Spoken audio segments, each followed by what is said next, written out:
What is going on, everybody? I want you to know that I have had a lot of uppers today. A lot of uppers, okay? Could have been a few lines of coke, could have been a microdose of meth, could have been 1 cup of coffee.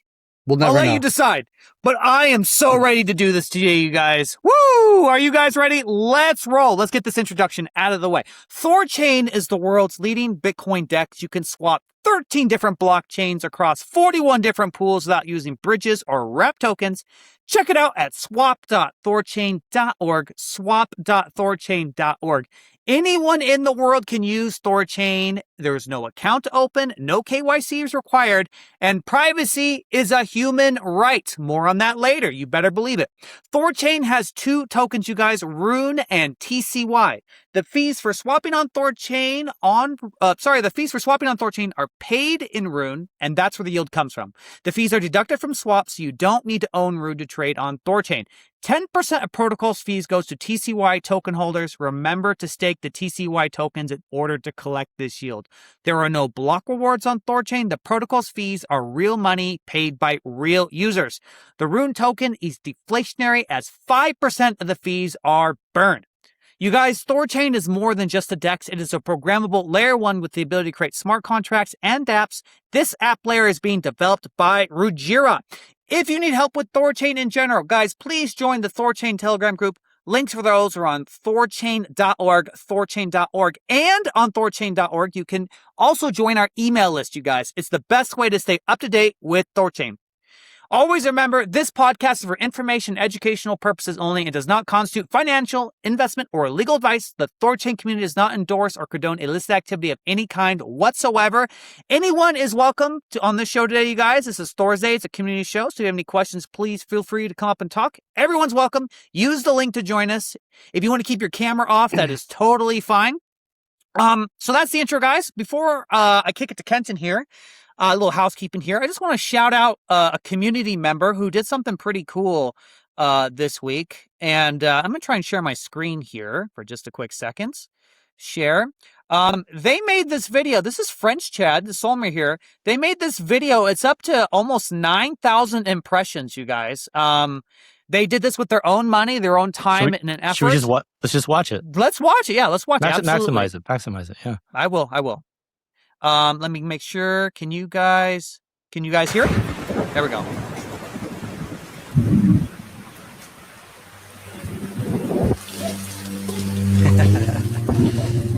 AI is so cool.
Privacy is not a crime.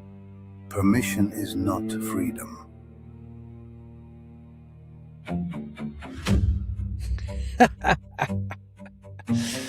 That's pretty good. What a great video that is. And That's you know pretty what? good. I love it. Look how masculine that is, you guys. Oh, I love that so much. And for those who don't know, French Chad is a wild Frenchman who eats lots of steak and works out. So this video is totally on par for him. And you guys, this is what I love. You know, we always ask people, you know, do what you can for THORChain. Everyone works for their own bags, right? He made this with his own money. This cost the marketing budget nothing. Actually, now that I think about it, you could make the case that if this video results in a single swap from a new user, he actually made the marketing budget money. right? So I love this initiative. It's really great. And he was blown away, you guys, by the results of this. Check this out. As I said, he got 9,000 impressions. And I swear to God, guys, he had like 0 followers. 0 followers. And he got that much of reach for 0 followers. And so, dude, just great job. I really love this can-do attitude. I think it's really great. And he is so excited, so blown away. He wants to keep making them. He wants to do more. And when I see 0 follower accounts, I see that much traction. You know, we always talk about throwing spaghetti on the wall and seeing what sticks. I think there's something there. I think there's a little vein that we can keep mining. That was really cool. So shout out again to French Chat. I really appreciate it. That was wonderful. The other thing I want to mention, I just want to thank all the hard work from the nodes and developers for 3.20 was pushed. We have some recent updates about 3.20.1. I don't want to get too complicated. Guys, nodes have not churned for many months. So they technically haven't been paid. And many node operators have been waiting to churn in for this long, which is even worse because they haven't even made fees. So when they churn, they won't be getting anything. So that's incredible commitment. Thank you guys so very much. It just shows you how resilient this community is. I've spoken enough, you guys. I'm going to kick it to Kenton. How's it going, buddy? Yeah, good, man. I really have much to chat about. The 3.20 update, we did like a press release for it and got picked up by several news outlets. So we got a lot of promotion there. And I want to do more. As we roll out Monero, I want to be able to do more announcements, right? Try and get more eyes on it, maybe some KOLs. But we all know, right? Monero's got to get production ready before I can really put the gas on that. But I do want to do a little bit along the way. So I've been saving some firepower for that. And then just on the swap interface, talking to IBEC today about we do need a proper notification for when the THORChain is halted, that it comes up automatically and not something we have to do manually. So I asked them to get on it. So if it isn't done today, hopefully tomorrow there'll be an actual, instead of saying no valid quotes, it'll say THORChain is halted right now or something like that in red. Yeah, maybe we'll stop there. I think maybe kick it to Chad. I think people are maybe a bit anxious about 3.20 and now 3.20.1 and what's going on. The BRUN contract causing increasing block time, all that kind of stuff. I don't know where you want to start. Yeah, I mean, so I'll start with, I just put out an announcement in the mainnet channel like an hour or two ago. And we met with the engineering team. Every Thursday we do like a full all engineering teams meeting to talk about the week and what we got planned for next week or what we got done this previous week. And we had a conversation about stability because that's been an issue on the protocol for at least a few months now. And we've just had one kind of issue after the other. They're all kind of the same issue to some degree, or just different manifestations of the same issue. And then one of really two issues. One is we got hacked a few months ago, and there's been some downstream kind of effects from that. That's the first thing. And second thing is the app layer sometimes hits our own API endpoint to get information. And there's some nuance to that where there's some API endpoints that are a little bit what we call non-deterministic, which basically just means the way that it gets the data can be different between queries. That's kind of the simplest way I can put it, I guess. You have to get too technical. And that causes the amount of gas consumption that the app layer is doing to be slightly different. And that slight difference is non-determinism. And in a blockchain world, you need deterministic outcomes. Down to the Satoshi, nuance. So we've just seen a bunch of these kind of related issues, mostly around the app layer consuming the API endpoint, which was never designed or built to be a consensus breaking system, the API layer, the API endpoints itself, until the Cosmowasm came onto the field. And so we've just been seeing a bunch of these kind of issues. And so after discussing with the team, the kind of feeling is that, we've had too much instability recently to just kind of keep on slogging forward. The idea right now is to put a pause on new things, and that includes new chains for temporarily, like Zcash, for example, or Monero, and just pause it a week or 2 weeks, kind of come back in a week or two, reassess how the chain has been performing for the last week or two with new information, whatever we find in the next 2 weeks as part of this process. And so that way in 2 weeks, we can make a more informed and educated decision about, do we want to continue to pause for new features and just focus on stability, or do we feel like we're ready to kind of continue with the roadmap and launch X, Y, or Z kind of things. So I think we'll be pausing for like a week or two just to focus on stability and get the network back online and getting it consistent and having it, it's kind of like stability been up to the expectations that we have as the development team. But after that, we're going to decide if we want to continue that pathway or, resume the roadmap. One of those two things. But for right now, a week or two, we're going to pause things and then come back to it. Nice. Is 3.2? I'm behind. Sorry, and I'm sorry if you said this, Chad. So 3.20.1 is that ready to go or not yet? Not yet. It's being worked on. I would expect it to be ready today. I'd be surprised if it wasn't. But that'll be out today to help with the current issues that are causing the network to pause. Yeah. And then we can get things back online. I think the nodes have to like rewind a block to get back.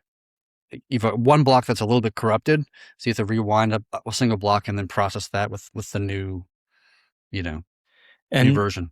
The problems with block times has been affecting Liquify's API infrastructure as well, right? Yes. And so then that has trickle down effects where people are pulling API requests from Liquify. Those are failing, which is causing other services to stop working. So we're having this like trickle down effect that's affecting everything in the ecosystem, right?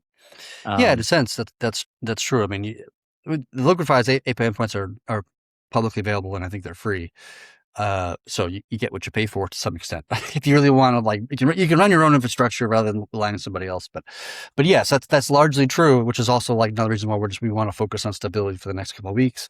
Find everything we can find around stability, make whatever changes we feel are necessary in that context, and and put all the work in. Maybe in 2 weeks we'll find there's more issues to be had, there's more things to fix, and maybe we'll spend another 2 weeks after that, or maybe we will feel like we found everything and we fixed everything and we're fine to carry on.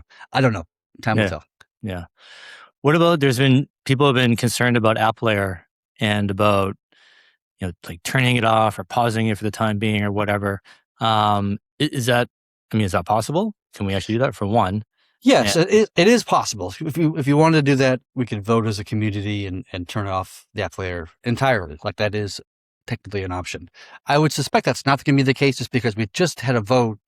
I think it was ADR 31. I forget which one it is. I don't mean turn it off like permanently. Oh, okay. Just stop it for the time being so we can get base layer stuff going. Yeah. No, we could do that as well, right? That's another option. I don't know if that's gonna happen. We're still discussing that within the team, right? What the correct course of action is. I suspect we don't need to do that, but open to new information that I don't have now. That would say otherwise. But we've identified the root of the current issue, and we've already got a patch going for that.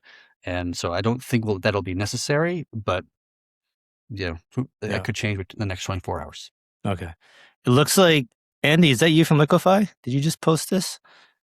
Yeah. He says that was sorted in a hot fix to enable gRPC loopback, which detached them from consensus delays.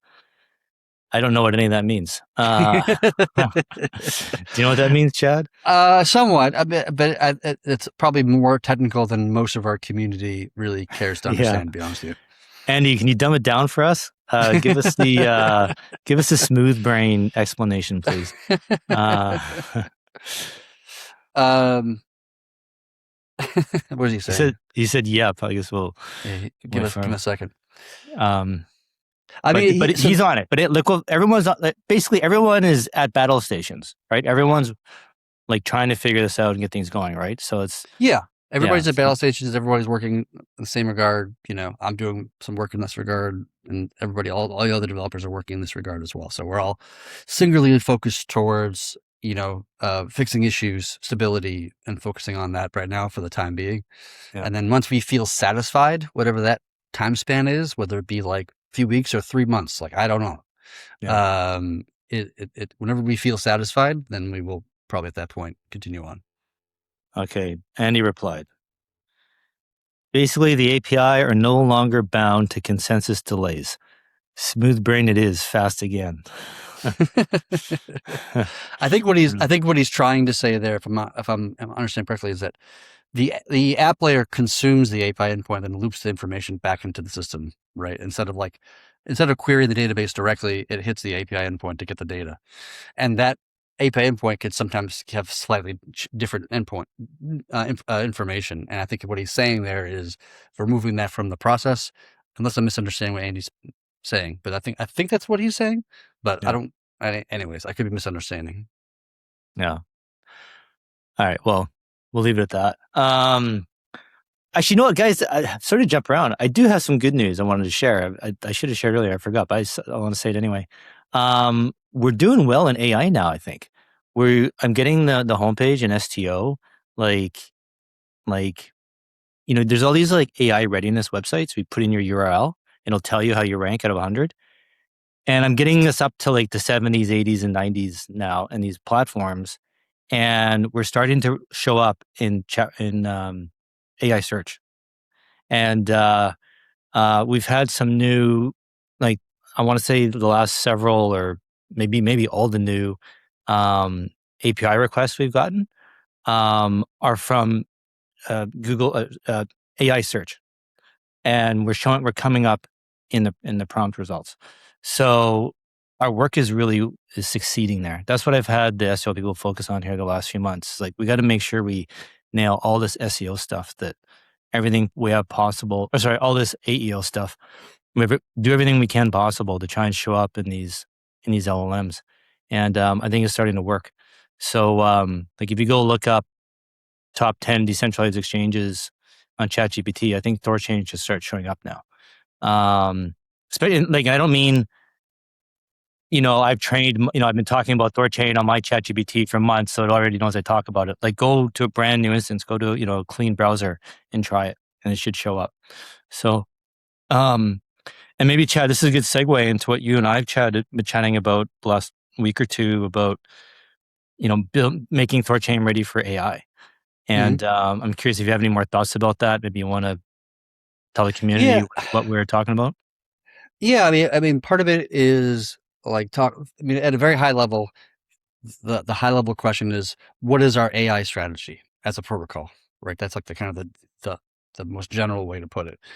And obviously AI is the future. I think everybody kind of agrees with that. Even if there's going to be a bubble that bursts, I'm sure, the next, like, maybe 6 months, maybe 12 months, whatever it is. But that's not indicative of where the technology goes. That's a finance thing. It has nothing to do with technology.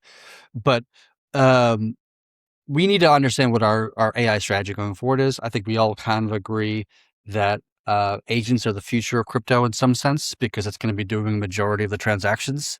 Like, AI is just going to be trading or doing things or whatever it is, and it's just going to outperform in terms of number of transactions, outperform you humans, quite quickly, or even our bots to some degree.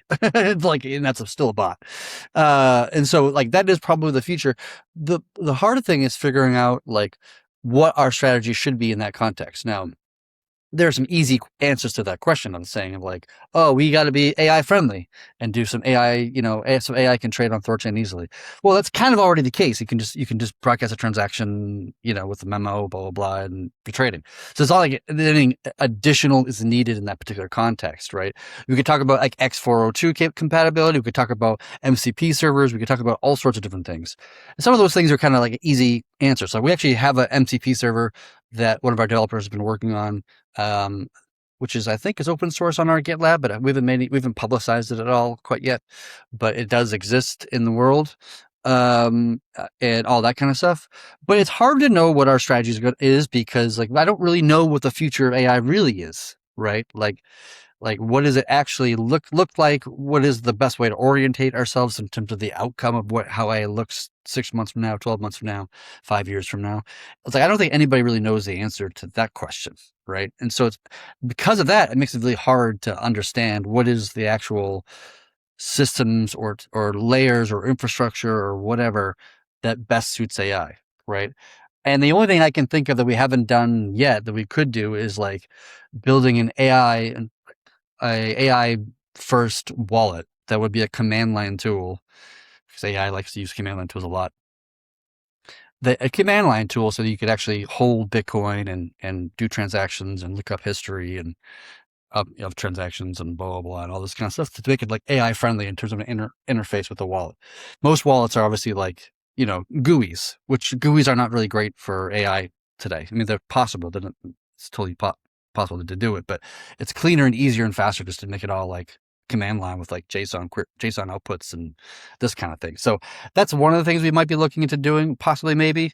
But that's not even like THORChain specific. That's just like creating a wallet that is command line interfaced for many different chains, and then maybe integrate THORChain directly into it, blah, blah, blah, all this kind of stuff.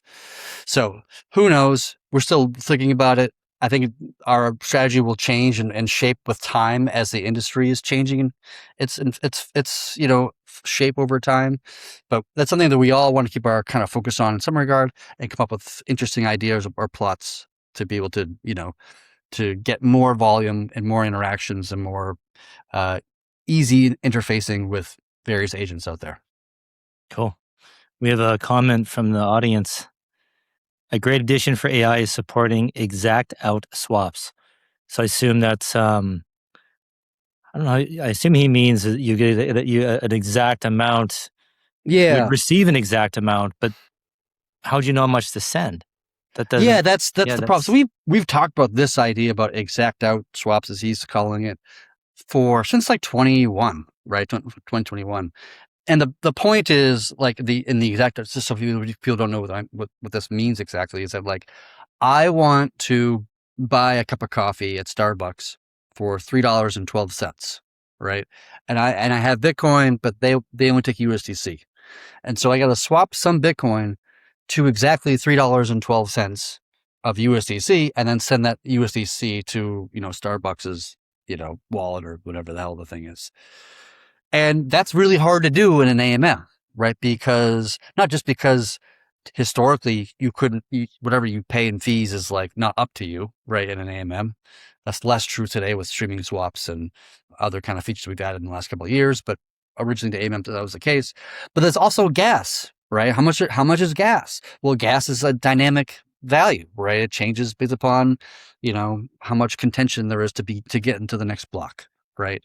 So like it's a hard question because of that, of how you do exact swaps. I've never had a good idea of how to achieve the outcome without it being subsidized by somebody, right? Maybe the protocol, maybe the treasury, that just like, okay, we'll get you to $3 and okay, we got you to $3.10. We'll give you the extra 2 cents. And then in the next trade or whatever, we'll overdo it, $3.14, and then it just kind of like levels itself out over some period of time. That's like the only idea that I've seen around this concept, which kind of works, right? I mean, you just keep a tally of how much in debt you are, and sometimes you'll overswap and you'll swap too much, and sometimes you'll underswap a little bit too little. And if you just kind of level it out over time, it'll probably be like fine, right? I don't know. It's an interesting idea, and it's something it would be a good feature to add to the protocol. I just never came up with a strong design that makes sense to me. So this guy replied saying, "You refund the difference to the source address." So I assume he means you send in a bit extra and refund it. Yeah, you could do it that way. We've discussed that in the past. And the problem with that is that like you can't send the too much back, because then you're paying like double gas, right? Because you're doing a gas to send out to the person and then gas to refund it back to you. And so you are spending more in that solution. And maybe the gas is more than the 2 cents that we owe you, right? Or whatever, right? Like we swapped to $3.14. We're 2 cents over. We can't even send you that back because it's 2 cents, it's got to stay in the protocol at that point. So it's a complicated thing, in my opinion, at least, to make it be smooth. Otherwise, it'd be very weird to a swapper. Like I'm trying to buy this, coffee for $3.12, but yet for some reason I'm swapping like $4.80 just to make sure that like there's a space, and then I have the gas to be able to send it back. So that would be very like confusing and like thing from a user experience. Like I'm buying this thing for $3.12, but yet I'm swapping $4.80 because gas is high, blah blah blah, and this, and it just becomes a kind of a confusing thing that from a user experience perspective. Which is why I'm like I lean more towards like being subsidizing it by the protocol, and just kind of like when we spent too much, then we kind of increase it and kind of just balance it within ourselves, which we kind of already do that now with gas, right? Like when we take out gas of your outbound transaction, we think we know how much you're going to pay in gas when we send this Bitcoin transaction to you, based upon the information we have from the live chain right now. But that's not always necessarily the case. Right? Because it can be more and it can be less, right? Or whatever. I mean, we sign that in our transaction fee in the Bitcoin example, but like we don't necessarily know. And sometimes they spend a little bit more and then we have the reserve pay for that and we pay back the reserve.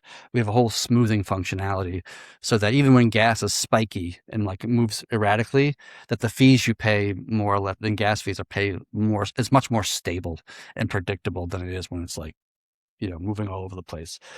We could do something similar to that for exact out, trades or swaps, or whatever. It's an option. I'm looking forward to 5 years from now, Chad. I imagine you'll figure it out. Eventually, yeah. but spend enough time on it. Pondering it. Maybe I'll come up with a reasonable solution. Yeah. Just real quick, I'm just going to interject. So I know you answered this question in chat, but I don't think our chat from Riverside transmits to YouTube. So sometimes I think people can't see the response. So the question is, What is the ETA for the chain to be back online? Peak formation, you were not ignored. You just didn't realize. So Chad said 24 hours roughly. Yeah, within 24 hours? Yeah, should be within 24 hours. I think we know what the issue is. It's just a matter of getting the release done, getting it tested, blah, blah, blah, and then pushing it out and then having nodes adopt that change. Okay. It should be, I guesstimate to be 24 hours, but I don't know. Okay, perfect. Awesome. Okay, Kenton, were you saying something? I didn't mean to interrupt you. I just want to make sure. No, keep going. I'm just looking at the studio chat here. Did you want to? Yeah, okay, so we'll have this as a follow-up, Chad, to what you're saying. You are thinking about humans. AI wants to buy stuff online too. They'll send $20 back and get the change back. Gas is very cheap now. I guess it depends on the layer one that you're talking about, right? So yeah, I mean, gas being cheap now is not necessarily gas being cheap tomorrow, right? True. And if that's the thing too, they're buying stuff online, they'll probably just buy, like if something's priced in USDT, they'll just, I guess they'd want to acquire USDT to go buy it. I mean, I think in this example, I think AI would just swap to USDC, like $20, and then buy the coffee for $13.12 or whatever the price is. So it's, I mean, there's nothing wrong with just swapping to an asset and then paying the exact amount out of, and then just keeping the remainder in your wallet. Like you can, nothing wrong with that, right? It's just like, if you don't want to hold the asset you're paying in this case, it's USDC, then it makes sense just to do an exact amount scenario. And it's nice to be able to just send that amount to some wallet address rather than going into your wallet and then do another transaction to the final destination that you're trying to send it to. It's nice to just kind of skip the middleman and go directly to don't go to your wallet, go directly to the place that's trying to send the funds. It's a nice little kind of feature, if you want to call it that. Yeah. I'm imagining if the AI is using THORChain, it's going to buy like $1,000 of USDC. Yeah, it probably go make these $5, $10, $20 purchases over time, direct from their USDC address, right? Like, so I don't know. I guess I don't know. We don't know how it's going to operate because he made a good comment. You're thinking about humans. I guess humans will do that. They'll buy stuff in batches and then sit on it and slowly spend it. Maybe AI will just do everything like on the go. As soon as it needs USDC, it'll only buy enough that it needs at that time and save in Bitcoin or something. Yeah, I don't know. Cool. Well, we'll find out. I mean, we'll definitely, if somebody else figures it out in crypto, we'll be able to see what they did. Mm-hmm. And maybe that's something we can emulate, piggyback, copy, improve on. Who knows? Right. Yeah. historically, we're the ones to do things first, and then everybody else copies us. That's true. That's true, and for like most things, you know. It'd be nice to be on easy mode for once in a while. We don't have to always push the frontier, right, Chad? The frontier is the fun spot. That's where it's most fun. Yeah, it is. That's the most rewarding, at least for me as an individual. That's true. Me too. And I love it. We do have a question here. I'm going to go ahead and bring it up on the screen here. Chad, the question is, will this feature add bond yield autoclaim using optional THORChain affiliate to collector payouts? Do you know if this is going to make 3.21? So not 3.20.1, guys. That's the recent patch. This would be the next official release. So do you know if that's going to make it by chance? My guess is yes. But at the same time, we've also kind of, as I was talking earlier, about pausing new features and not rolling out new features for, a couple of weeks or so. So it may get a 321, and it may not, depending upon.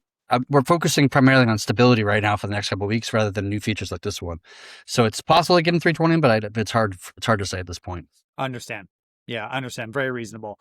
Yeah. Okay, I have another question for you, sir. So that someone like an update on the whole closed source TSS library thing, open source. Where are we on that specifically as of today? Yeah, it's a good question. So right now it's still closed source. There's been some pushback from the security team to keep it closed source, and there's just been mostly philosophical debates about, should it be open source? Should it be closed source? It's not really so much of any kind of like particular reason within the code base itself. It's more arguments of, well, if it's closed source, it's better because it's more secure, because when our upstream, supplier of GG20, which is Binance, when they release some new, code change that fixes an exploit, it's already exposed publicly before we're even aware of it, which is obviously not a great thing, right?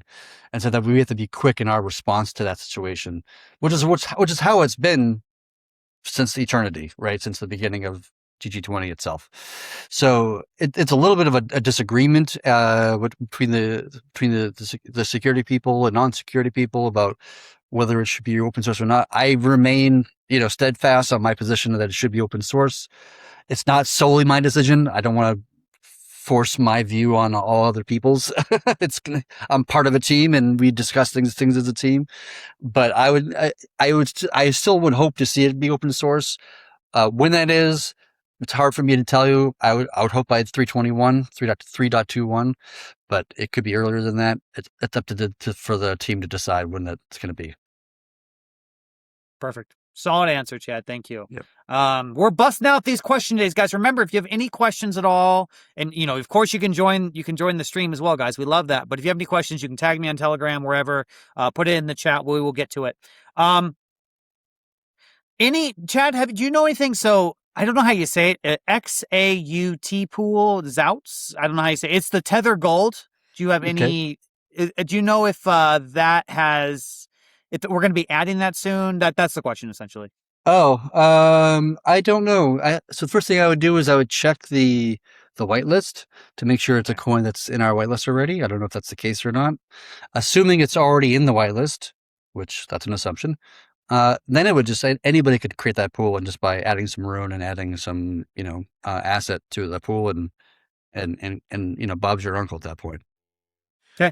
Speaking of whitelist, Morpho. Is it Morpho? Yeah. Morpheus? The AI? Yeah, that should be whitelisted now. That's whitelisted now. Yeah. We get to let David know, right? So they can we do. That's right. Yeah. Make a note for myself. Make a note for that. Yeah. So if you guys don't remember, their token is MOR. It's an ERC20. We had David on the podcast, on the Saturday podcast, a few weeks ago now. I think it was beginning 4 weeks ago. I guess beginning of August. I think it was actually really interesting because he's an OG in AI and crypto, and I love some of his OG stories. And smart guy, really super interesting, and he's a Thor chat. So it's great to have him on and try and get their pool on THORChain. So it's Morpho, right? I feel bad. Yeah. Morpho. Yeah. Okay. Yeah. Yep. And I think basically, do you remember, Denny? It's basically using open source AI. Yeah. you stake the Morpho token, and then the rewards you get from the token is what pays for your AI. Those are your AI tokens you use, or you can use your staking rewards to pay for your AI usage. Yep. And because it's open source, the models are basically free. Much cheaper. Yep. So, and I guess apparently they're just as good. They may not be apples to apples, but they're like 90%, 95% as good as the best models out there. So unless you're doing some crazy hardcore developing like Mr. Bareford here, the sounds like the Morpho LM is just as good as anything else. I actually want to try it. You should. I mean, the AI open source model world has changed so much in the last month or two.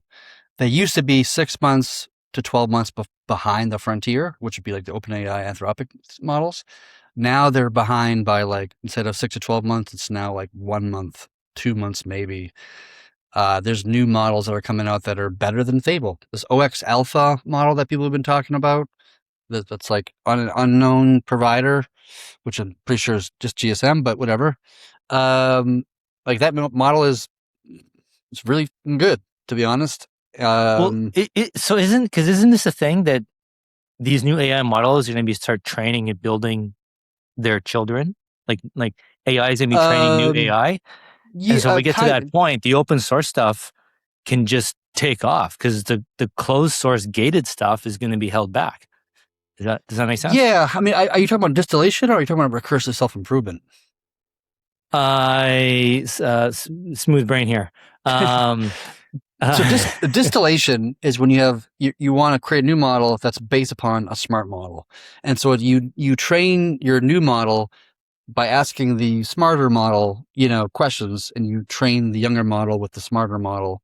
And you generally get a more compact density, of a new model. That's not as many parameters. So it's smaller and faster.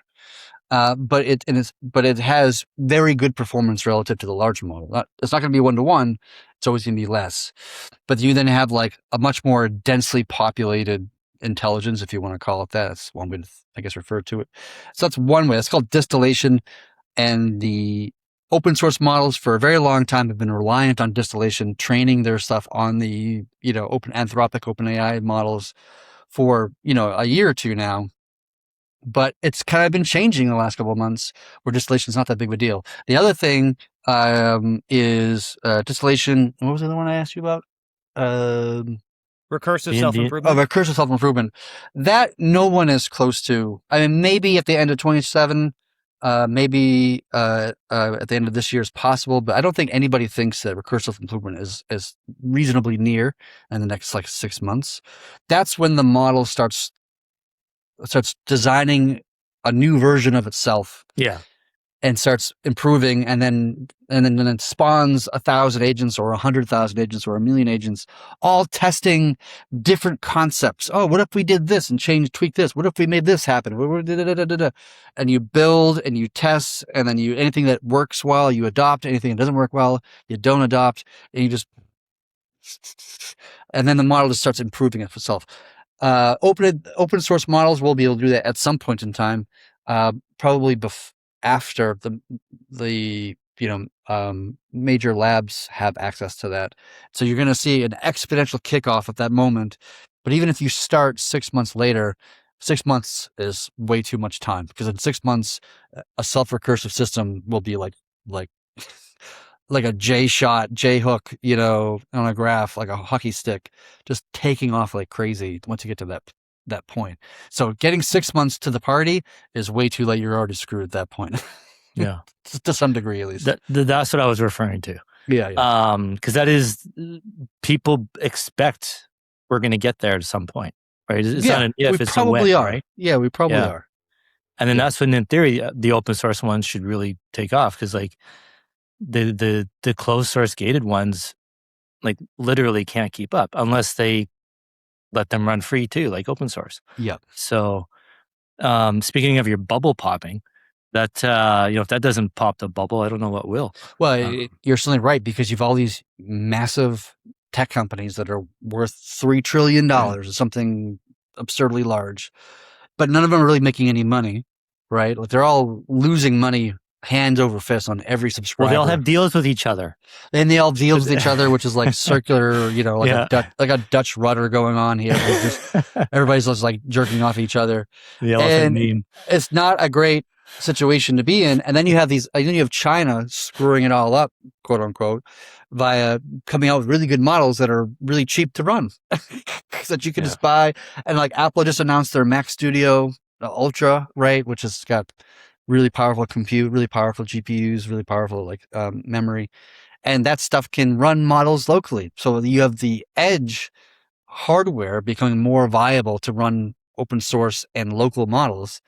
And then it becomes like, well, even when you pay $200, like if you like the new Mac Studio, if you do the new upgrade system, that is a new kind of like a pay over time kind of thing that Apple has. It's about the same amount of money as a $200 subscription to, Anthropic, right? Or OpenAI. I think it's like $250 a month. So it's a little bit more. But after those 2 years, pay a little extra, you get to keep the hardware, right? Or you can just at that point just upgrade to the M9 Ultra that exists 3 years from now or whatever it is. So then it becomes an interesting question of like, well, if I spend almost same amount of money on OpenAI and just buy a Mac Studio, and then run my AI locally, and I can run it all day long, all night long. I don't have any limits being pushed on me, and I can get new models as they come out over the next 2-3 years, whatever. Like, am I going to be using Anthropic anymore? Maybe not. Like, it's now an interesting change in the economics of AI tokens in some sense. So it's like that could be disastrous for OpenAI and Anthropic, which, by the way, is holding up our entire American economy right now. It's just the AI companies doing what they're doing. As soon as they crash, the rest of the market's going to crash with them. We're going to see another .com bubble burst, but maybe even worse than that one. It's maybe in 6 months, maybe it's in 2 years. I have no idea. Like, I'm not a markets guy. I'm not a macroeconomics guy. I'm an engineer and an entrepreneur. But it doesn't take that much creativity to see the writing on the wall here. And at some point, there's going to be a bubble burst. And that's a good thing, to be honest with you. It's bad for the market economy for obvious reasons, but we need the bubble to burst so that we can continue on to be more grounded in the way we are evaluating AI and its use cases and management of AI tokens and all those things. It's going to happen at some point. It has to happen. It needs a correction. Correction's good in the long term, painful in the short. Nice. Love it. I do have some questions. About AI, or I was going to change the topic? No, you can change the topic. Go ahead. ADR 30. We should probably talk about that. Oh, yeah. I just looked at it and I forget. We're already at 38%. Yep. So I think this one's do you want to go over it, Chad? I think this one's a no-brainer.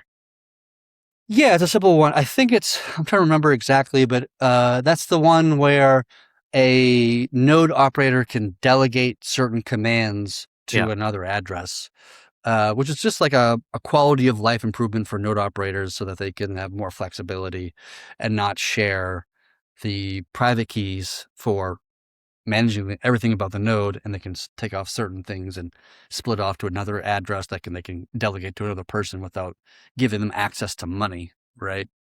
In a sense. Yeah. So it's a good quality of life thing that some node operators have requested, and we're just making a vote on it just to ask the nodes if they actually want this change or not. And that was proposed by Andy, back to our guy Andy from Liquify, who was just on our chat earlier. And but yeah, I was trying to think about, like the risks in this. I'm like, I don't really see what could go wrong. Like I don't see a huge amount of risk in it. Yeah. I don't see any more risk in it, honestly. Like not from like the economic design of THORChain, anything like that. The security, all that remains the same. It would just be like, maybe there's a bug in the code, but I don't even know how that would affect trading or anything. Well, right, it wouldn't, but there could be a bug in this implementation of this code change that would be problematic. Maybe an example of that is when you delegate to somebody, you accidentally delegate it to everybody. It's like that would be a bad bug, right? Something like that. But other than like a bug in its implementation like this, I don't see any problem with it personally. Yeah. There you go, guys. Get out a vote. ADR 30. Like to see that go through. After that, is there any other? Do we have any more ADRs that we'd have to vote on, or is that the last one? I mean, there's a lot more that are like in the chamber, if I can put it that way. There's one is like the free stable swaps is one of them we talked about in the past. One is a per asset secured / trade asset minimum bips. So if you wanted to set a higher or lower minimum bips for the secured asset trades or the trade asset trades for a specific pool, that's one ADR that somebody's requested. There's the ADR about requiring ADR votes. Maybe that should be bumped to the top just to make sure the rest of them go more smoothly. I don't know, whatever. And then the other one is this like limit order idea that Devel from the community has been advocating for. That one's also in the chamber in a sense. So cool. It'd be nice to get something that at least get this ADR out of the way, and then I guess those other ones, not to downplay them, but they don't seem as like crucial, really critical to get out. We can afford to take the break. You guys can work on stability. Yeah. So yeah. Most of these code changes are actually fairly simple, with the exception of free stables swaps. Yeah. The rest of them, limit orders is fairly complicated actually. Come to think of it. Well, the free stable swaps, I thought that's already gone out with this update 3.20. Yeah, it's already out. There's a bug that I'm aware of that I want to patch as well, but I'm still thinking more deeply about that one because the more I think about it, it just gets increasingly complicated. Like it sounds so simple when you first kind of look at the problem, and then the deeper you go in thinking about it, the more complicated it gets. And so, like I was even looking at like if we did like stable swaps where it's like 1-to-1 ratio, just maintains 1-to-1, just assumes everything is $1 basically, even if it's not $1, it still assumes that it's $1 outside of when it's actually depegged. But with the exception of depeg scenarios, it just assumes everything's at $1. Even that is not necessarily the greatest because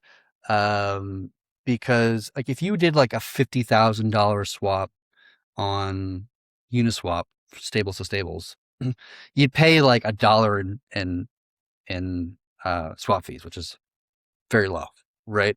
So, and in a 1-to-1 scenario, there's a situation where you pay more than $1. You're actually better off just like swapping it rather than the free swap that THORChain's offering.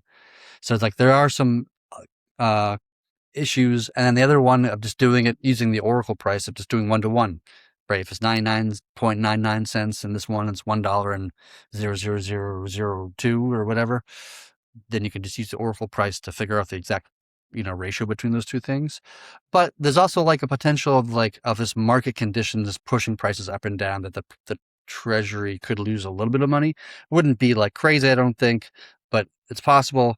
And so then there's a code change that calculates what we've deposited in value versus what is currently in value. And if what's currently in value is slightly less than what's deposited in value, then the protocol starts charging 1 BIP on all the trades until the current value is equal to or larger than the deposit value of what we've deposited into the system, just to ensure that the treasury is not actually taking on any losses. It just starts charging 1 BIP just to build up back to the treasury was before, and then carries on. Nice. Well, I hope you can figure it out. Yeah. Because it would be cool to have. Okay. We had a question from the audience here. Oh no, I don't want to do that one. I'll do this one. Why does it take so long a time for nodes to respond, vote? I can answer. Yeah, go for it. Well, you got various things. You got people in different parts of the world, for one. A lot of nodes have multiple bond providers, and they go to their BPs, ask them to vote, to comment. They might have questions, internal dialogue amongst themselves. Some nodes might want to take some time, go through the code before they actually decide. And some might just be on holidays, working their day job. whatever, right? We've definitely had that where, nodes are kind of, people just have them kind of working in the background. Only check them once in a while. Anything else you want to add to that, Chad? No, I think you got it. I think a big component is you have to get votes from your bond providers, as you said, people internationally, like you said, and also people like running nodes is not their full-time job. And so they're not pay attention hour by hour. They check it maybe at the end of the day or once a week, even in some cases. This is kind of partially why I was like kind of pushing for this required voting thing and it only really applies to ADRs. It doesn't apply to non-ADRs, but just to force people to be more, responsive and get things done. Otherwise you'll get churned out and, which is probably what you want anyway, because if you're not participating in governance, even if you do an abstain vote, that's Right. still a valid vote. Yes. Like if you're not participating in governance, then like you're not really doing the job of a validator, right? In a sense. Could someone set up a script that just always enters abstain as soon as a new ADR is announced? Yeah, sure. Wouldn't be hard to do that. You would just query the API endpoint about the memirs when there's something that begins with ADR. You just auto vote abstain. You could do that. Hopefully people won't do that because that's not really. Yeah. Really, that's kind of a bad faith behavior, I would argue. Yeah. Right.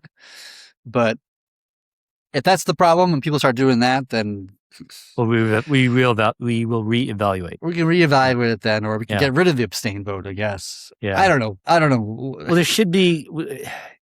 We at least want to know that the nodes are aware of the vote, and then it's not about to pressure them into having to act in a certain time. It's making sure they're actually aware and contemplating it, which I think is fair. Putting a timeline on it, that might not be fair. I just thought maybe if there's a timeline, then maybe they can do something to extend it. Yeah. There's a follow-up question to that that says, so if something really bad happens until the nodes answer, we're at that mercy. I guess you could say yes. Well, you're always but at their mercy. You have to remember that nodes are rational actors. Well, they should be, right? They have economic incentive due to bond and other reasons. Like if something bad's happened to the network, they I think it's been pretty consistent behavior. They rise immediately because they're losing money. Right? Like it's like the act of not participation is self-harm, right? Yeah. And that's the incentives. That's raw incentives working. So this is one of the reasons I actually love crypto in general, is because it ensures that everybody has the same interests, right? Like when Facebook sells your data, for large sums of money to, all sorts of black box companies around the world, whatever, their incentives are different than your incentives because you're just there to use Facebook and post photos of your vacation or whatever it is. And they want to make your data profitable, right? And so because your interests are not necessarily aligned, they can take advantage of you in one form or another, right? In some sense. But node operators and swappers and rune holders, all of them more or less have a very similar, interest. Right, for the most part. And so node operators, yes, we are at the mercy of them, responding to issues, to get things done. But that's just the way of this world. But they are highly incentivized to act in the best interest of the rune token and of the protocol itself. Otherwise, the value of their rune goes down and they lose a bunch of money. So, yeah. There you go. Perfect answer. I do have a separate question, unless you guys, if we're okay, we can transition real quick. Yeah. It's a very specific question about a specific pool, and that is the link pool. And I actually have a little question as well on this. So I'm going to go ahead and share the screen here. So we did recently some migration of funds. And so a few members of the community were saying, hey, look at the link pool. Look at the amazing APR. So, oh, shoot. Why did that happen? Sorry, guys. Let me go back to the pools here. Go all the way down. So the link pool, I don't know if this is right, if this is an error, but if you double that, that's about a little over $1,000 in depth. And we've had $10,000 or I'm sorry, 20,000. This is volume, right? I'm sorry, guys. Yeah, volume, $20,000 in volume. And so the APR is crazy. So they were wondering, the link is a good performer. Can we deepen that pool And my second question, Chad, is I thought that when it comes to pool depth, that it has to maintain above a 10,000 rune limit. So if this depth, assuming the number is right, does not increase, will this pool churn out of the system? So I'll kick it to you, Chad.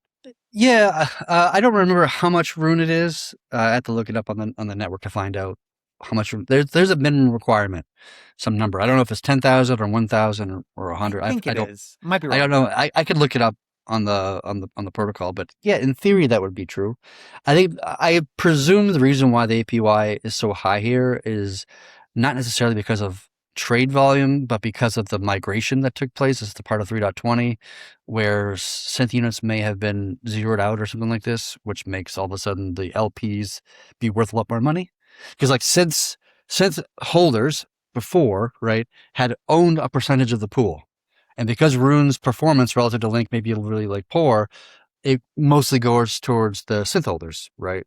And when you zero these units to be zero, then all of a sudden the LPs become, the sole owner of all the value of the pool, and then you have this like 3,400 and whatever the number is. So it looks on chain like the value as an LP went from X to Y, and Y being a lot higher than X. But the reality is, I think it was just because of the migration and zeroing the synth units, blah blah blah, and all that kind of thing. I don't think the actual yield in this pool is anywhere close to what this number is suggesting. So someone's responding to me. They're saying the Link pool earned 8,000 in the last 30 days on $23,000 in liquidity. That's what they're saying. Okay, maybe that's the case. I haven't looked deeply at this particular pool, but the Link pool is consistently good. I looked at it several months ago, and it was a good top performer. Well, this will be the great thing with POL, because in this scenario, POL switched on, like the Link pool is filled up very fast. Like, because it's, forgive me, Chad, I forget. It's every 24 hours, or is it every block that POL goes paid out to a pool? Well, the POL is not paying out to the pool right now, so technically it's zero, right? Yeah. But in general, I think it's like every 24 hours or something like this. Okay. So we could easily add 50 grand to that pool in one day type thing. Yes, but by default, the POL only goes into the primary assets, like the gas assets. No, he's here 20s. And, well, there is an ability to add. There's a whitelist using Mimir to enable POL for this ERC20 or that ERC20, right? Yeah. So it can be enabled, but it just requires some level of governance. Just because I didn't feel comfortable, and I suspect most of the community would agree with me, of just arbitrarily putting our system income into any random pool, right? That could be a bullshit pool. It could be a fake pool. It could be like, who knows, right? And so you don't want to be in our protocol to be investing into a token that's not been validated by our community and by our node operators about, is this pool worth putting our money into? Outside of the numbers of like, oh, the depth is this and the volume is that, or whatever. Like, we may not just want to, like, this is a weird token that just existed, started to exist yesterday, and we don't really want to put our money into this token rather. So I think it requires a little bit of governance, and I think like the stable coins, we can probably do that pretty easily, like especially USDC and USDT. Maybe Link would be a good example of, okay, we can flip this one on for Link or whatever. But maybe we don't want to do that because we want to stay focused on Solana or XMR or other or Zcash that haven't that could use more liquidity as well, right? So I think we just go with the top 50 or top 10, top 20, top 50. We just work our way down the list, and like Link is up there. Link is a top 20, top 25 coin, sure, in market cap and volume. Yeah. So like, in my opinion, it should be right up there. It should be. I can understand Trust Wallet. Maybe don't want to turn that one on. But I would suspect that the majority of the tokens that trade on THORChain we would eventually like to have it turned on, because we're already kind of self-selecting quality of the tokens a bit, and we could turn one on for like a few weeks, maybe get the pool gets, maybe it's a small pool, the pool gets pretty big in a week or two, then we turn it off and just just to kind of get something in there. Yeah. Because maybe that's the case with Link. Maybe we just need to get it to a couple $100,000 and that's it, and then we can turn it off. Possibly. Yeah. We definitely got to get the stablecoin pools. Sorry, what'd you say? That's kind of what we were trying to do as part of 3.20 was to turn on the POL, system income to POL, blah, blah, blah feature. So that was an intention of this. Now that we're going to be pausing things, focusing on stability for the next week or two, we might delay that, right? Because I would want to make sure that implementing a new feature, whether it be the POL system income, the rev share with the SwapKit, new chains like Zcash, Monero, all those things that were in flight or basically already landed but not flipped on yet. Those things will probably be delayed for a week or two, just for starters, and then we'll reevaluate things and that to begin with. So I don't think we're going to be giving money into any of these pools for the next week or two.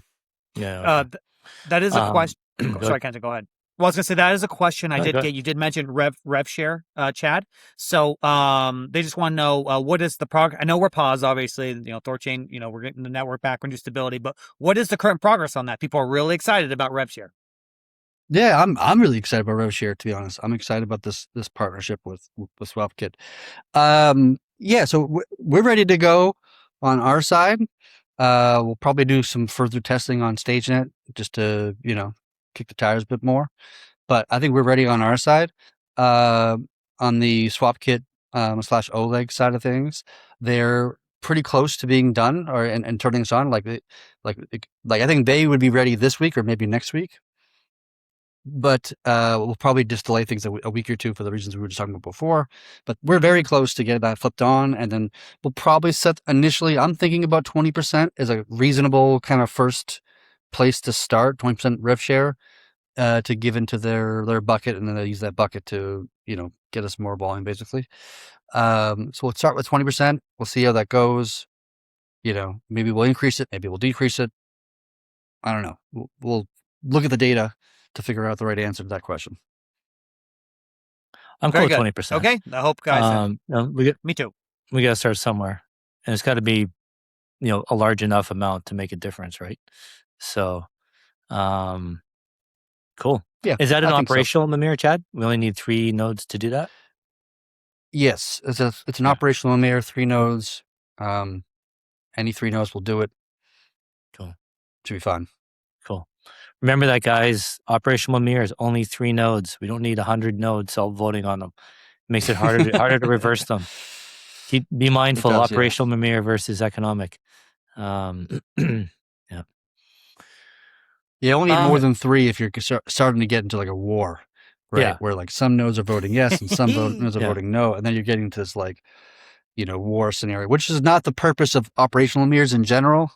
Yeah. Right. But it is there for that reason, so that if you do have 3 rogue node operators who are malicious or something like this, which would be a first in our history, but whatever, then you would need 4 nodes to vote against them, then, so it's not really that big of a problem in my opinion, because if 3 nodes became malicious and say, we're going to flip it on for, some wallet that gets a lot of volume, Edge wallet, let's just say, and then give them 50% or some large percentage of the rev share back to them.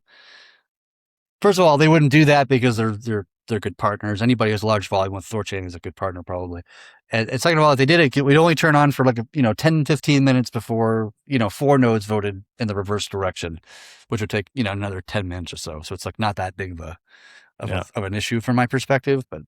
And obviously, if you start voting on rev share without my backing and the backing of the BD team and Kenton and Randy, and you start arbitrarily setting things, then I'm going to push against you. I'm just going to let the community know this is not done with the BD team's involvement or any of this information. So we'll just we'll stop you real quick. So don't bother.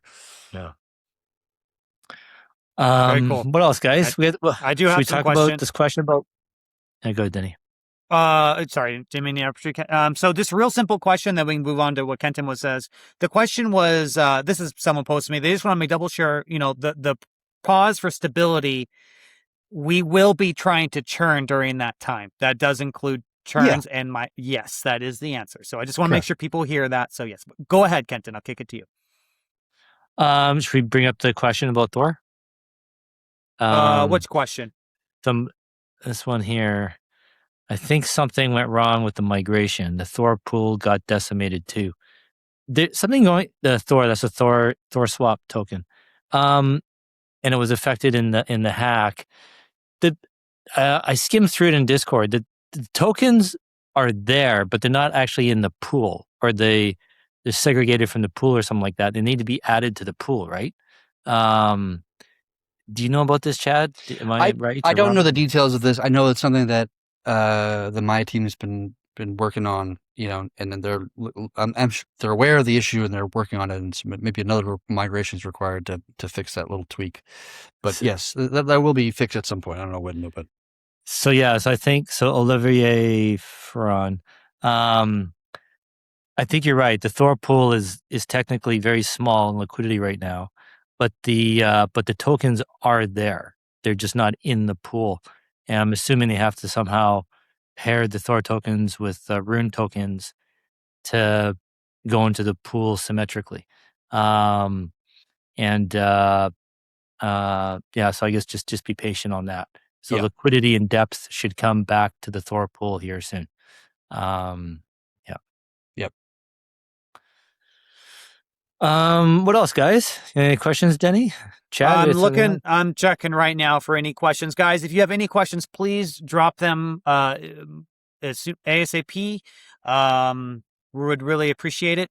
We've answered a lot of questions already. I don't think I've skipped anyone or missed anything. I'm going through my notes right now. An interesting topic actually we can talk about, because it's got some interesting nuance to it, is the Memoless feature, which was turned off earlier this week due to somebody trying to take advantage of it in a negative context, or attack it. I guess you could call him an attacker. Sure, that would make some sense. So the problem is this: we've got about 100,000 ID numbers, right? So there's it's a 5-digit ID number up to 99,999. So you get about 100,000. And this is true for each individual pool. So there's BTC, there's ETH, there's blah, blah, blah. Each have their own 100,000. And so what this individual is doing, or individuals, whatever it is, they start just registering tons of the same memo over and over again, trying to capture somebody else's Bitcoin coming into the system, right? So they just flood the zone with spending money to register all these things. And we actually end up increasing the value, how much it cost, through a node vote earlier this week as well. And maybe we'll increase it again. I don't know. We're still working on what the plan is. So they're trying just to capture some Bitcoin or something coming into the network, and then just have it be refunded back to their address rather than the sender's address, right? More or less, right? What's interesting is that in order for this to be successful, and we've talked about this idea when we were building the feature as well. This is not a new concept for us. The only way that you can actually extract funds in this kind of way is if you send a transaction to THORChain, send some Bitcoin to THORChain, you don't include a memo in the transaction itself, and you didn't register a memo before sending in your funds, which is a silly thing to do. It's like if you wanted to deposit money into a bank account and you walk up to a bank with a bag full of money and you drop it on the sidewalk in front of the bank and went home. That's kind of what it's like, right? It's you didn't tell anybody that you were doing it. You didn't include any information about what you wanted to do with the money or what account to put it into. You just kind of took a bag of money and dropped it in front of the bank, some bank, and then walked away. And that's just really a not a smart thing to do. I would argue, right? Especially if you're going to be doing a large swap, I hope you're not going to be that ridiculous and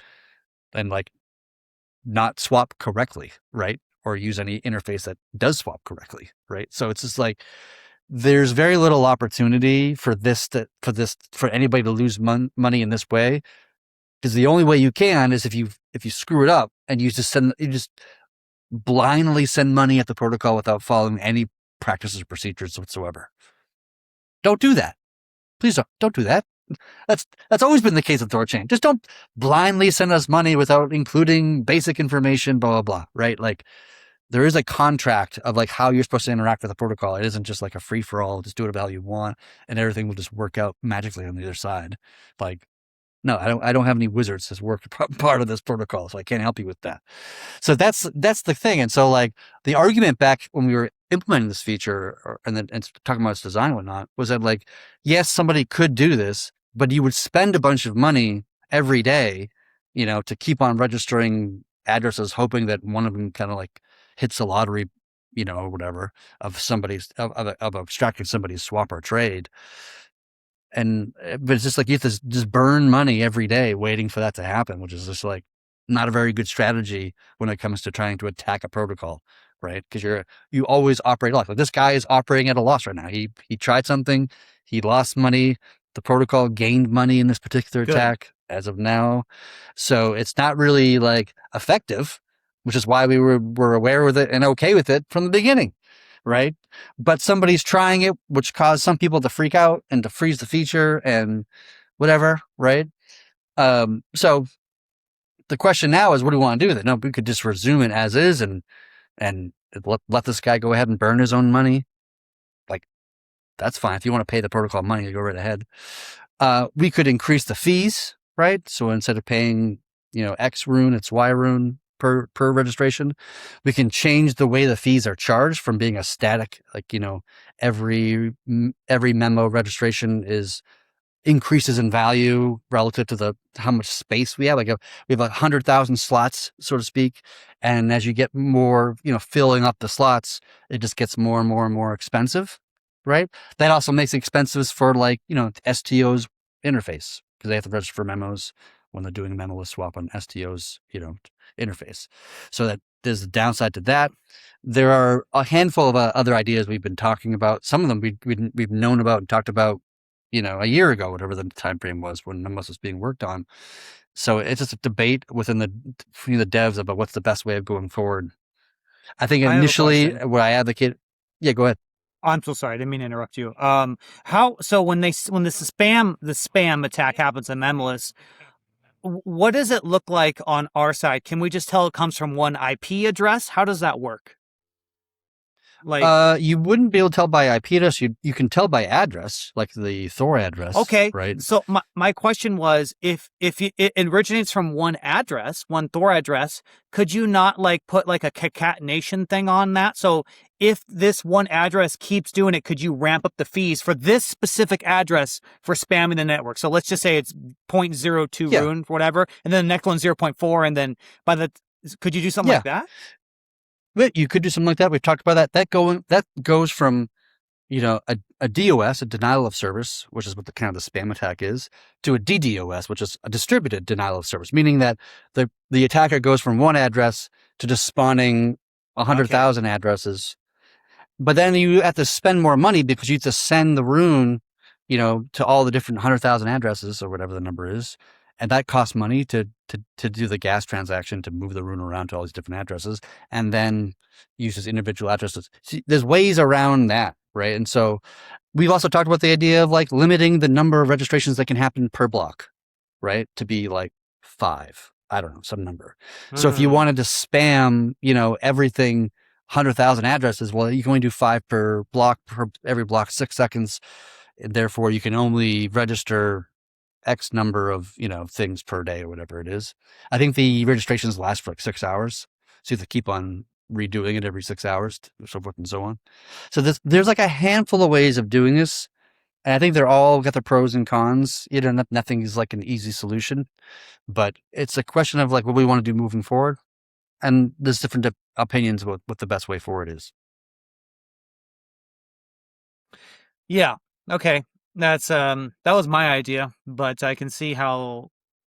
Yeah, it's not a bad idea. It's but it is. But there's a way around. You can get around it. It just makes it more expensive to do the attack. That's what your idea makes. Is it makes it more expensive. So does having the amount of money that each registration costs go up. Right, that just makes it more expensive. It doesn't stop the attack vector necessarily.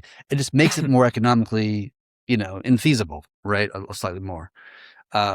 You could do other things, like you could say, when we register a memo, we'll also register the from address, right? It's coming from some address.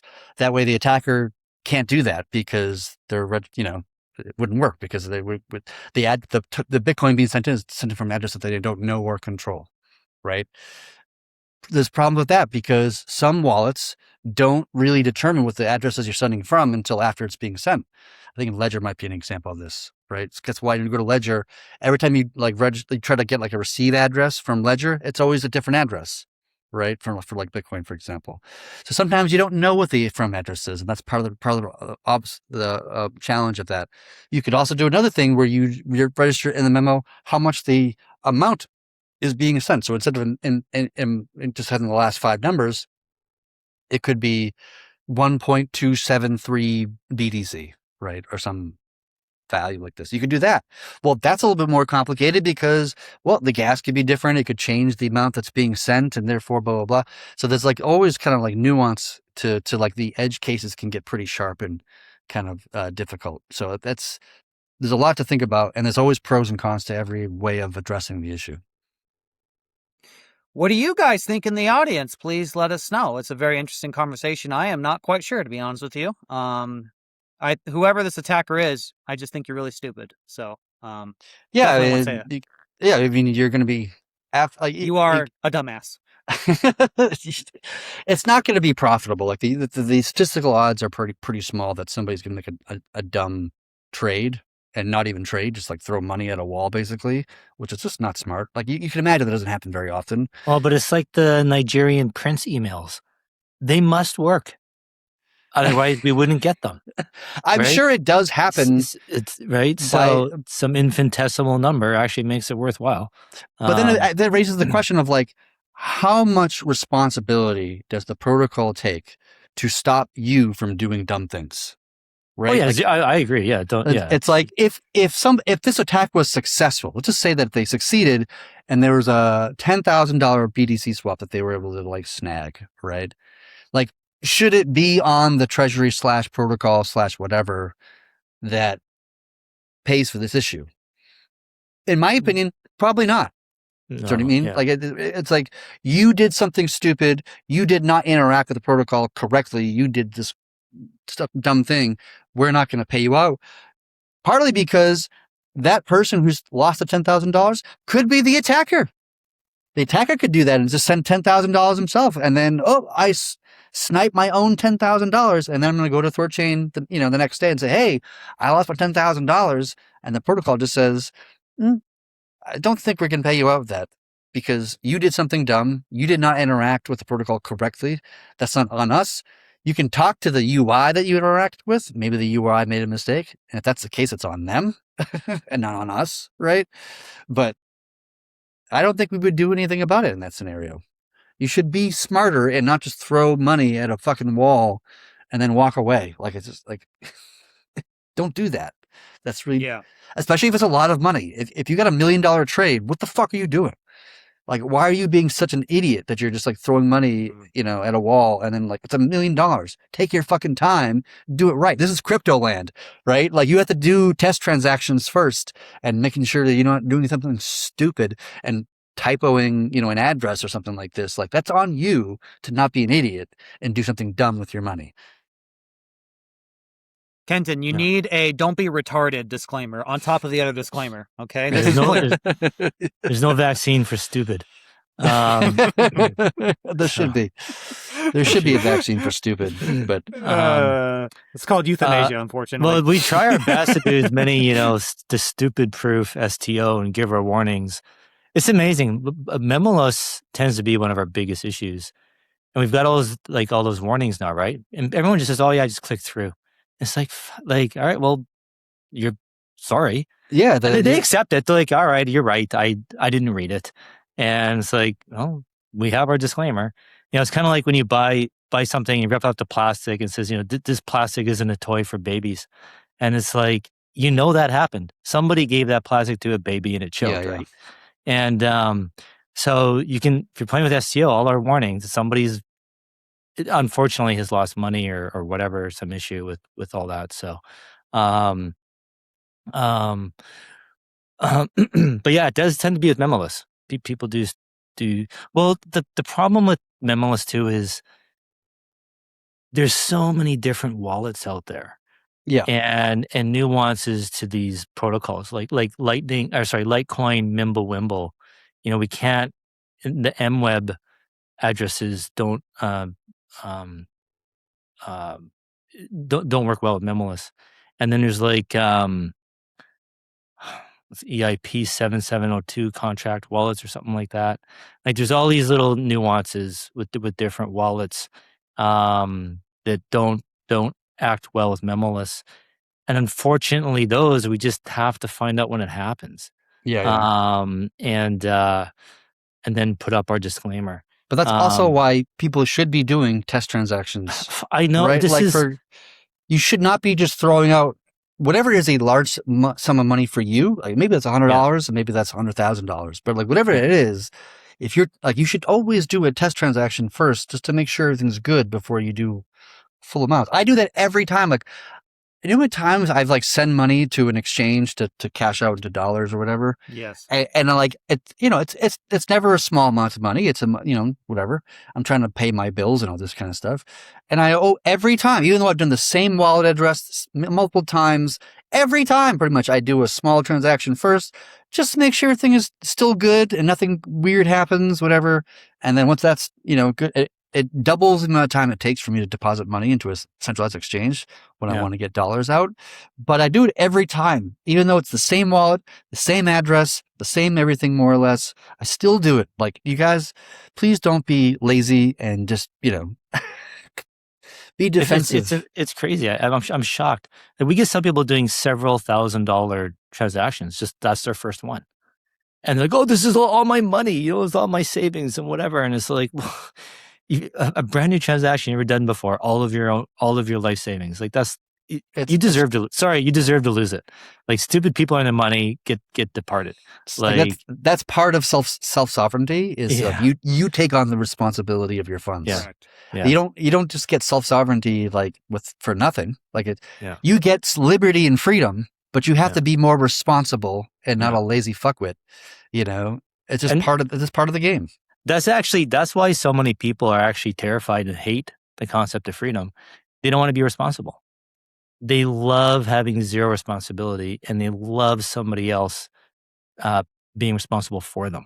They're terrified of being responsible for themselves. And that's, to be fair, like if that's how you feel, that's how you feel. Like I'm not even gonna dog you on it, right? Yeah. But like, at least and you're making a conscious choice. I appreciate that, right? Yeah. But just like, if you're holding your own funds, you have to be secure about how you store your mnemonic phrase, how you, type in addresses you send funds to, and links that you click, and, all the things. That's your responsibility, okay? And if you're going to be doing a trade on THORChain, make sure you're doing it correctly before you just like throw money at a bank, wall and just hoping everything just goes correctly with all of your life savings. Like, please don't fucking do that, Yeah. I talked to Ibec about it. I'm like, should we have warnings up to do a test transaction and stuff? And he recommended against it. They used to do that in their wallet, I guess, and it really kills the UX and people still don't do it. They still skip it. Would you like a test transaction first? Because they're not reading any disclaimers, just clicking through everything, and they still go do their big trades. So it's like, what's the point, right? And so we decided not to do it and just have like the important disclaimers, and it's just leave it up to user responsibility to do their test transactions on their own. But that was like when I learned, I was being taught crypto. That was the mantra. I don't know, people teaching the new class when they get their friends into it. I really hope they're drumming that, making that clear to the newbies, right? All you guys listening, if you're getting any friends into crypto, you got to make sure you could train them to do that test transaction all the time. Even today, like Chad said, no matter how many times you've been doing it, you still got to do it because it's irreversible. So, that is the way of crypto. That's its benefit and also its con. It's pro and its con, right? That it is final. It is final. So you got to be careful. Be smart. Don't be dumb. Indeed.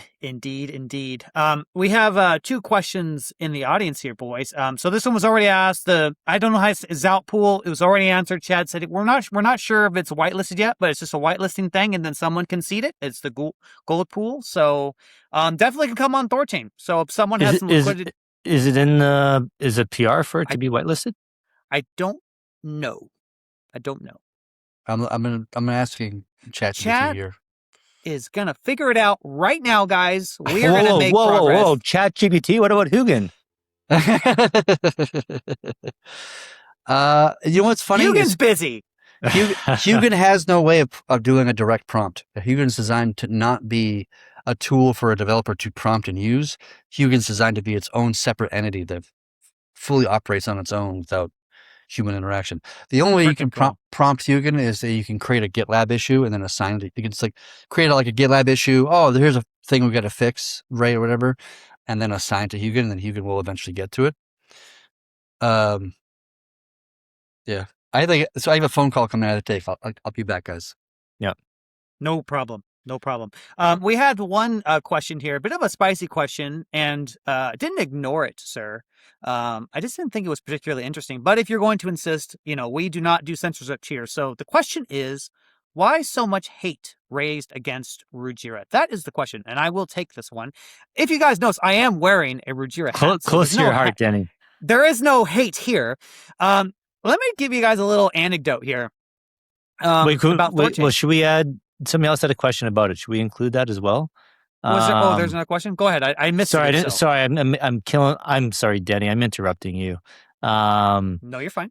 But maybe this is part of it. Is it part of the same question? Yeah, potentially. I mean, it's like okay. Well, I'll take that one first. Let's take the first question about hitting a wall. This is what the frontier looks like, guys. Hitting a wall, we are moving the needle. I often say that what THORChain and the app layer are doing is you're hacking through a jungle, right? What we're doing has never been done before. We are essentially building a real permissionless DEX. Decentralized Binance is what we say, decentralized Coinbase, whatever you want to say. It's real. The whole thing can be audited from top down, right? And when you're building something like that, there are so many unknowns. For example, I don't know if you guys remember Codons. I'm sure you remember this, Kenton. They were having trouble just getting the website to function properly, to have the data display. They're having so many bottlenecks when it came to API endpoints and stuff, just basic things like this. I'm assuming it's related to Thor node and Bifrost, all this stuff. So the roadblocks are a sign that we're doing something truly special here. Everyone wants flawless execution. Everyone wants flawless things. But, like THORChain's a complicated beast. And we've had these Golang issues in our code where these non-determinism has led to these pauses. I mean, there is so much to build in real time. There's so many things to think about, so many variables. There will always be roadblocks when you are pushing the frontier. We are pioneers. We are adventurers. We are explorers. And we have a mission. We have a goal. And there's always going to be friction there. So that is something that should be expected. Not something that should surprise you. Would you like to add anything to that, Kenton, before I go on to the next question? No, keep going. Yeah. Okay. The other question was, why so much hate against Ruggiero? Well, there's no hate here. And the anecdote I was going to talk about is the beginning of THORChain's history. Guys, do you know how many people told THORChain, this community, that we're stupid, that it can't be done, that it's reckless, that our decentralized quorum doesn't make sense, that we were centralized, that it's going to fail, that we're going to do things, and how many issues we had to go. So many haters of THORChain, okay? Here's the beautiful thing about haters. You get all the inputs, you get to choose the outputs, right? The people who often hate on you are often your biggest enablers because they push you to prove them wrong. They push you to be better. They push you to strive, right? There are people who doubt the app layer's capability, right? And THORChain is a decentralized community. We do not censor anybody, and we would never do that. It is the marketplace of ideas. It is a ruthless meritocracy. Alternatively, there are people on the app layer side who have issues with THORChain as well. And I welcome that criticism. Anyone who thinks that we've made issues, which we certainly have, we certainly are, we strive to be better, right? Some guys on app layer, they don't like the way that we do governance. They think Rune is a bad idea. They think B-Rune is superior design. I disagree with that. It's that interplay of ideas. It is that clash that makes us a better community. So yes, you guys will encounter haters. You will encounter doubters. If that makes you angry, if that makes you frustrated, then you're not thinking correctly. This is an inaccuracy on you. You get to choose the outputs. The inputs will be what they may. So let those people empower you. Let those people make you strive to be better. It is a ruthless meritocracy. It is a marketplace of ideas. And that's just the way it is. I hope that makes sense. You know, I'm a believer. I believe that the app layer has potential. I support the app layer. I know the app layer is probably going to make mistakes. I know we're going to run into roadblocks, but I believe in the potential of the app layer so much that I'm willing to tolerate those. Others may see the app layer as a threat. You shall choose how to deal with that as you wish. Kenton, would you have anything you'd like to add to that? I would like to add to it. And I forget this, forgive me, I'm tired, you guys, I forget the saying. It's something about, there's always a small minority of voices that sounds like a majority. Like, just because you have a couple of people making a big stink doesn't mean that's what everybody believes. I think there's a silent majority out there that is supportive and happy with App Layer and wants to give it an honest shot. And, we're on the frontier, right? This is nothing like this exists. We're building, this is brand new. We're literally on the frontier, right? And imagine, settlers in America, 50 years ago, or even before that, the natives, when they walked across the land bridge, in Alaska, like things were wild back then, and a few hundred years from now, people are going to be talking about how wild crypto was. Like, could you imagine these guys built this from scratch, like in their parents, in their mom's basements, and like it kept breaking and failing, and they kept building it. And they stayed up all night and got it done, and kicked in the nuts over and over and over again, and they still showed up. Like, man, these guys are animals. Just like we look back a few hundred years ago, like people in medieval times. Like, man, those guys are animals. The stuff they did, going to war and stuff like that. This is the modern warfare, right? Like we're all soldiers. We're all, fighting TradFi, fighting tyranny, fighting central banking.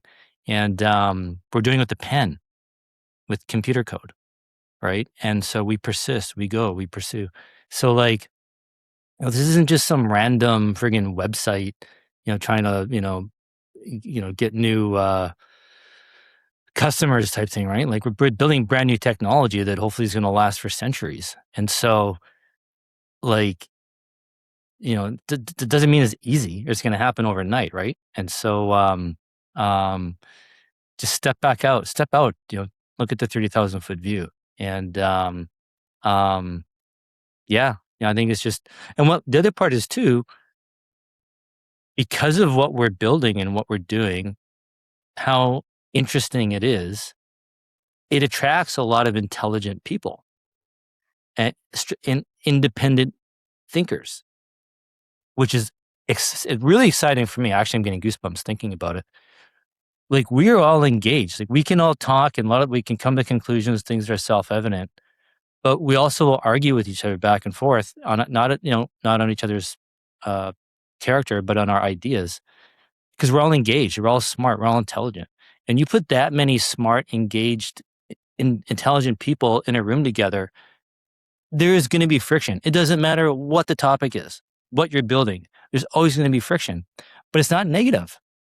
Like you're saying, Denny, it's a ruthless meritocracy. The cream rises to the top. And I think, I do like to believe that everyone kind of, even the people that fight each other, hate each other the most, I think kind of still get that what comes out of this process is going to be something that really works and is really awesome. So this is just part of the process. This is, it's like, when you like anything in life, it's never pretty when you're working on it. I read a really pretty interesting tweet the other day about, the thing you want most in life is how do you say it? How much you're willing to put up with the opposite.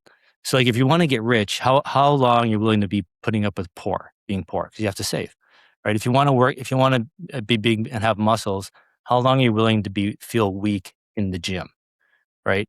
If we want to build a brand new financial system, how long are we going to be failing at it, right? And is struggling. So, this is the yin and the yang, right? So I think everyone just has to be patient, right? And just hold space for everyone, and we're gonna get there. And what appears as conflict, I think, in the end will be fine. It'll be good. Yeah.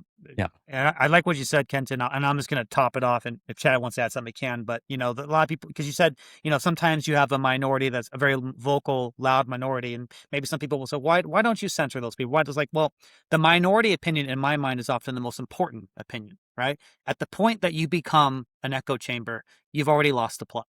And so that's very important to remember. I would just hope, I always encourage people, talk to each other, not at each other, right? Discuss the ideas. Don't make ad hominem insults. That's always inaccurate. That always leads to a less meaningful exchange of ideas. And the amygdala, that emotional process of your brain, always is going to play with your logical part of it. So always try to be better.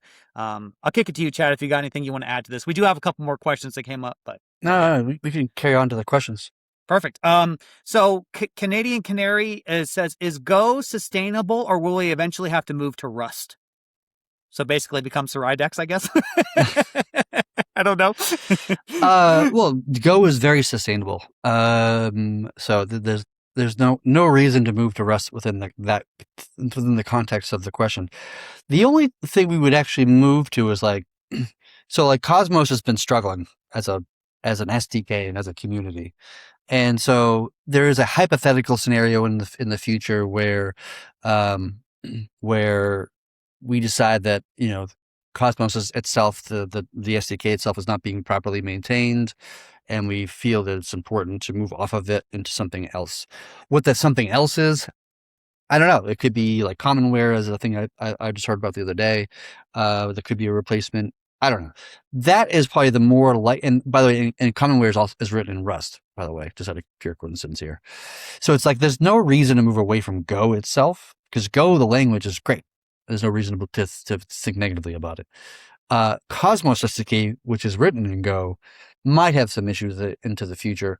We'll see. I know there was a big Cosmos EVM issue recently where there was like $20 million or whatever the number it was that was taken out of various Cosmos applications due to a bug in the Cosmos SDK itself on the EVM implementation.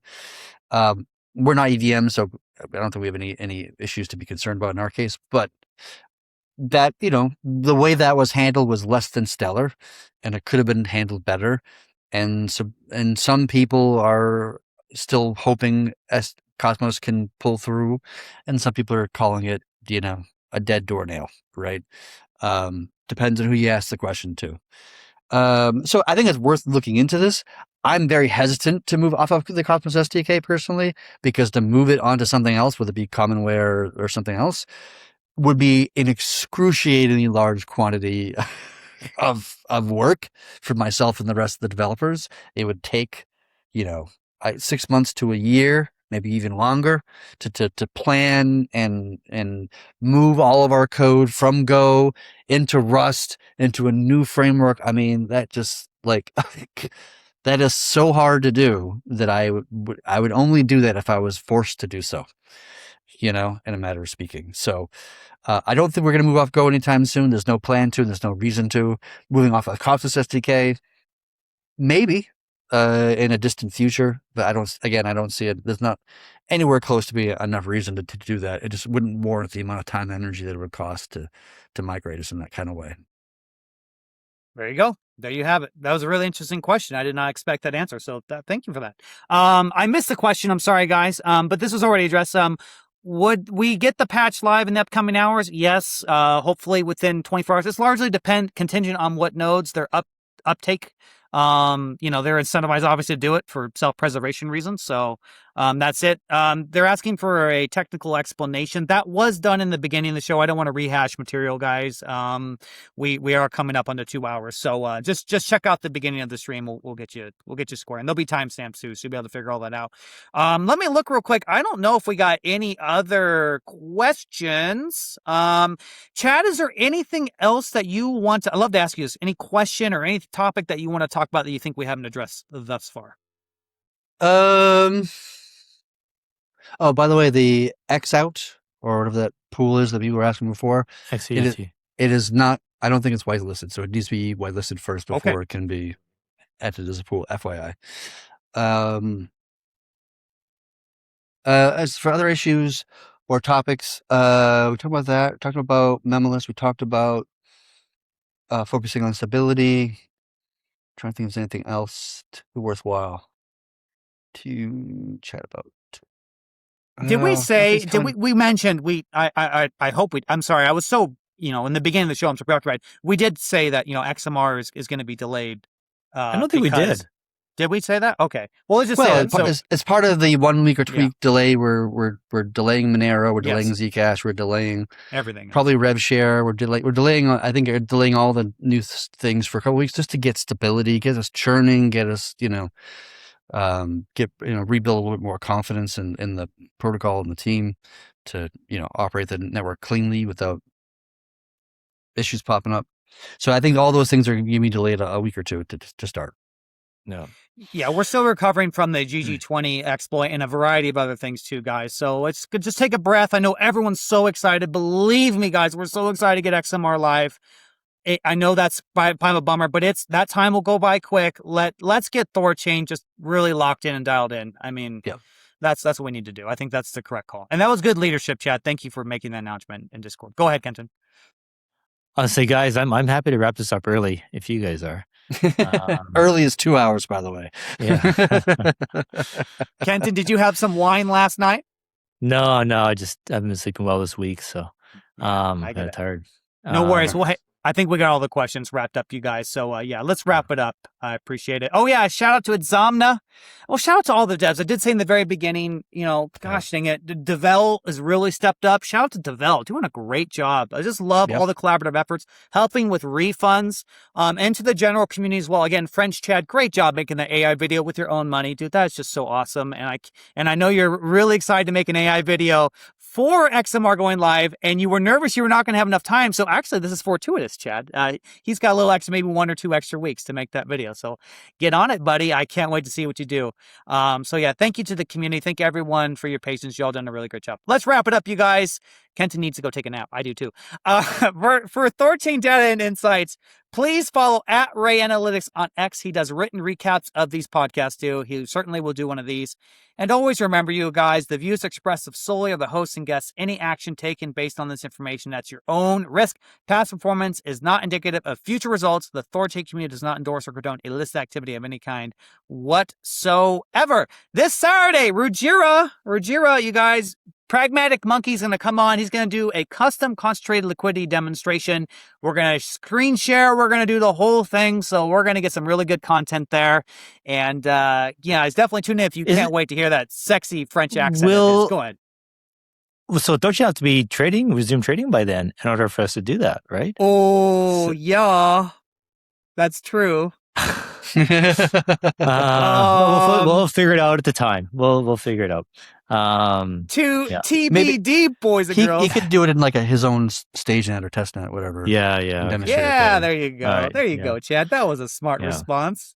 Yeah. Cool. All right. Okay. We'll do that on Saturday. It's hilarious. All right, guys. Thank you so much for tuning in. We will see you Saturday with Pragmatic Monkey. Take care, everybody. Bye-bye.